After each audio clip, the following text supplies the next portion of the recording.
Hey folks, Roll Hunter here, and we've got a box of nickels, and I'm pretty optimistic this could be a good one. Stay tuned.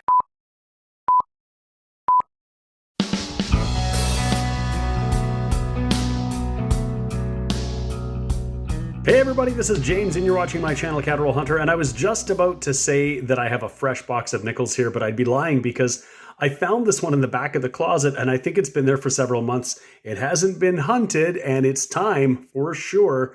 But I'm feeling pretty good about this one. I mean, over here, I've got an older Queen Elizabeth. That could be copper. It could be copper nickel. But here is a plastic roll that I saw, and we've got a foreign ender. This looks to be a 2007 Swiss coin. And so that's a good sign. It usually means that it hasn't been searched by anyone. They would normally take that stuff out. The other enders that I can see look pretty common and pretty new, but those are good signs anyway. So we're going to dig in. We're looking for coins to fill our Lighthouse Vista album. We have lots of great spaces we want to add coins to, particularly in the 40s and the 50s. And certainly if we found anything really old, a King George V would be incredible. But we got to get into these rolls to find out what we've got and see if we can add anything or upgrade anything. Let's get started.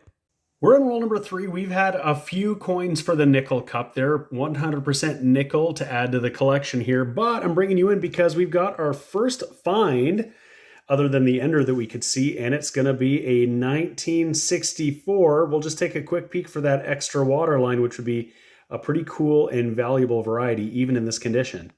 All right, here it is nice and close under the microscope, and we don't see it. What we would see is that die crack along the base of the designer's initials here.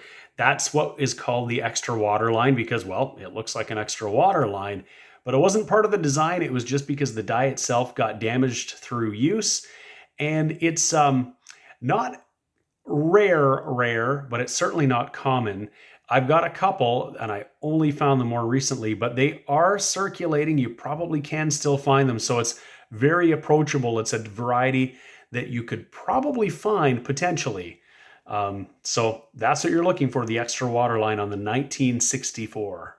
Same roll, and we've got our first US nickel, and it might not be our last. It probably won't be our last. It's pretty common here to find American nickels circulating along with our nickels. We'll add that to the board. Roll number 5, I missed it by the edge, but we've got a 12-sided nickel here from the 50s. This is a 1958, so it's a laureate portrait from the 50s, and that is always a cool find. Great to see a 50s laureate portrait. Look at that. Roll number 6, and we're going to have a pretty nice one here. I'm going to see what this is. I haven't flipped it over yet. It is from the 70s in 1979, and it looks largely uncirculated. That's pretty nice. I'm going to set that aside, see if it might upgrade in the album, but it might be just a bit of a keeper. It looks like a beautiful nickel. Roll 13, I've got a 1990 under the scope. We're always looking on our 1990s to see if we've got the bare belly, and we would see a lack of definition in some of the fur here. Sometimes really easy to spot. We don't have that here, but I've found a whole bunch, maybe 10 or 12. And so they're definitely out there. And they're one of my favorite varieties to find. Really cool. The bare-bellied beaver. Roll number 16 is one of these plastic wrappers that I just hate, but I'll take it this time because I can see a 12-sided edge right by my thumb here. So we're going to have an older one. I'll just get this down. Maybe we'll just take a peek together and see what that's going to be before I lay the rest of the roll down. Trying to get up a little bit closer as I grab it. And of course I missed it. Slippery little guy. Let's see if I can get it this time. Okay, and it's another one from the 50s. It's a 1959.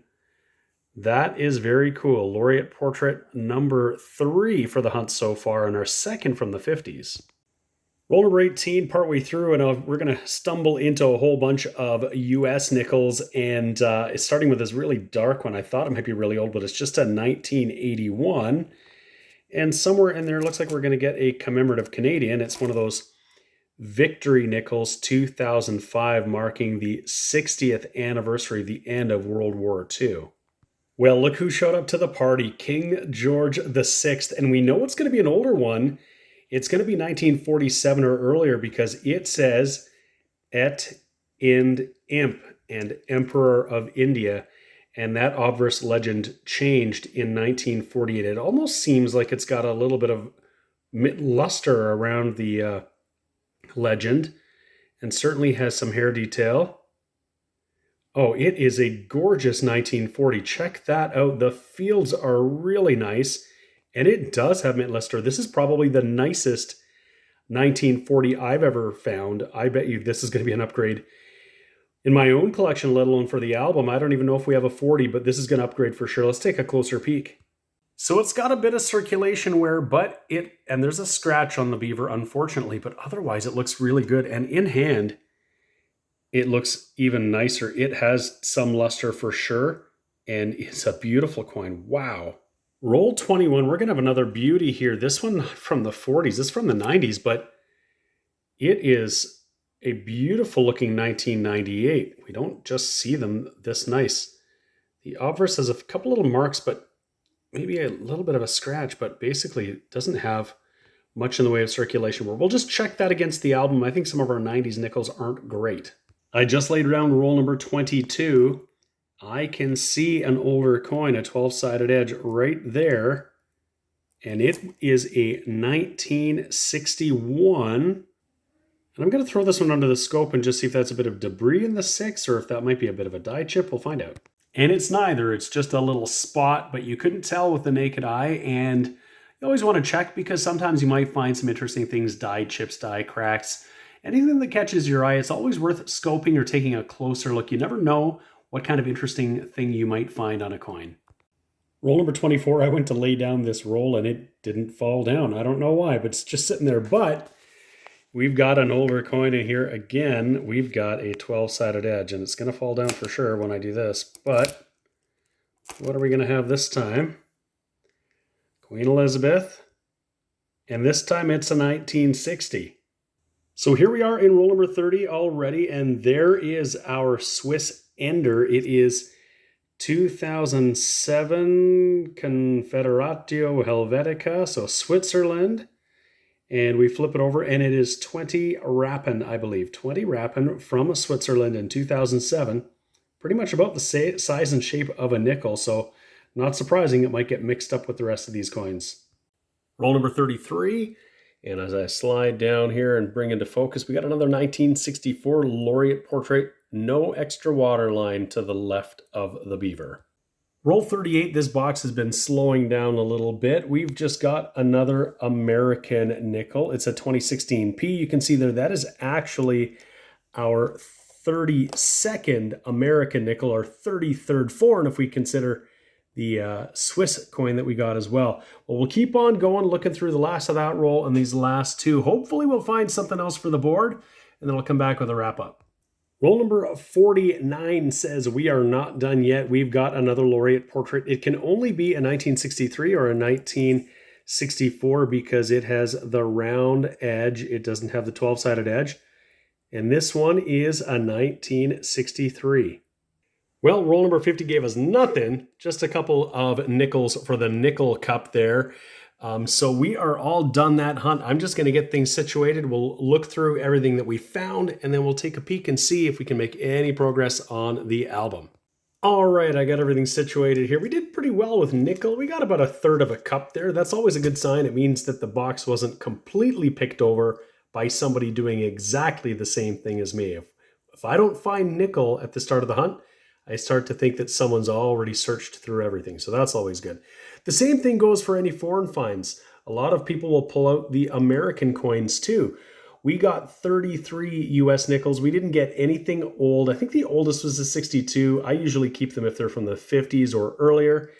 And we got this 20 Rappen from Switzerland from 2007. That is probably a pretty cool find if I do say so myself. And it looks like it's in pretty good shape as well. And I love that classic design that hasn't changed in a long, long time. So when you see a coin like this, you have to look carefully to see if it's from 2007 or 1907 perhaps, because a lot of the designs on these Swiss coins didn't change for a long, long time. So you could have something old. You can't just tell by a quick glance. We got some Canadian oldies too. We got 5 laureate portraits from the 60s. We got a 60, 61, 63, and a couple 64s, no extra waterline. We got a couple from the 50s here. We'll try to get a little closer, a 58 and a 59. I think the star of this show here is this 1940 that still has some mint luster. Looks really cool. You can see it along the date and near the devices here in 5 cents, and still lots of detail here. That's a great one, as I'm going to just throw it all over the place. I'm really confident this is going to be an upgrade in the album. I think it is. And I got a few other candidates. I'm not sure, but we'll take a peek. We're going to look at this album right now to see if we can make any headway. So there is our lone upgrader, that 1940. We already had one in the album, but it wasn't nearly as nice as this one. And that's okay. This album just got that much nicer, just like that. We have 89 of 119 spots filled. One upgrader, no additions, but this album was already looking really nice. We just need to find some old stuff if we want to get this album filled up completely. So hopefully next time we'll find some older King George VI and maybe some King George V. We've only got 2 in here. We got a bunch more spaces we want to fill from Coin Roll Hunting. I really appreciate you watching. If you haven't already subscribed to my channel, why haven't you done that yet? You watched all the way to here. Just hit the button and subscribe. That would be great. I really appreciate it. And give the video a like too. That's really awesome. I really appreciate, once again, everyone sticking around, watching to the end, watching all of my videos. Thank you so much, and we'll see you again next time. The sponsors of today's video are Lighthouse Canada and the Charlton Press. Lighthouse Canada is the leading supplier of high-quality numismatic supplies in Canada, and the Charlton Press is the leading publisher of coin and paper money catalogs and price guides for Canadian collectors. Go check out their online stores today and use the exclusive discount code CRH20 for 20% off all your purchases.